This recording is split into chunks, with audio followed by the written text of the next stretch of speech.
ಮಹಾರಾಷ್ಟ್ರದ ಅತ್ಯಂತ ಹಿರಿಯ ನಾಯಕ, ಪ್ರಭಾವಿ ನಾಯಕ, ಉಪಮುಖ್ಯಮಂತ್ರಿ ಅಜಿತ್ ಪವಾರ್ ಅವರು ಇಂದು ವಿಮಾನ ದುರಂತದಲ್ಲಿ ಅಸುನೀಗಿದ್ದಾರೆ. ಪವಾರ್ ಅವರು ಒಬ್ಬ ಕ್ರಿಯಾಶೀಲ ಸಹಕಾರಿ, ವೆಟ್ರನ್ ಕೋಆಪರೇಟರ್. ಅಜಿತ್ ಪವಾರ್ ನೀರಾವರಿ ಕ್ಷೇತ್ರದ ಮೂಲಕ ಬಾರಾಮತಿ ಮಾತ್ರವಲ್ಲ, ಒಟ್ಟು ಮಹಾರಾಷ್ಟ್ರದ ರೈತರ ಬದುಕಿನಲ್ಲಿ ಬದಲಾವಣೆ ತರೋದಕ್ಕೆ ಬಹುದೊಡ್ಡ ಪ್ರಯತ್ನ ಮಾಡಿರ್ತಕ್ಕಂಥ ನಾಯಕ.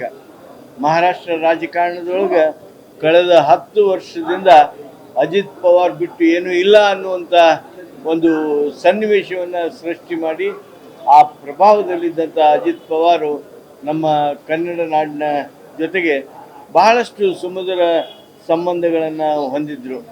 ಮಹಾರಾಷ್ಟ್ರದ ಉಸ್ತುವಾರಿಯಾಗಿ ನಾನು AICCಯ ಉಸ್ತುವಾರಿಯಾಗಿ ಕೆಲಸ ಮಾಡ್ತಕ್ಕಂಥ ಸಂದರ್ಭದಲ್ಲಿ ಹಲವು ರಾಜಕೀಯ ಪ್ರಸಂಗಗಳಲ್ಲಿ ನಾವು ಅವರು ಸೇರಿದ್ವಿ. ಅಷ್ಟೇ ಅಲ್ಲ, ಅವರ ಆ ಸ್ನೇಹ ಇವತ್ತು ನಾನು ನೆನಪಿಸ್ಕೊಳ್ತೀನಿ.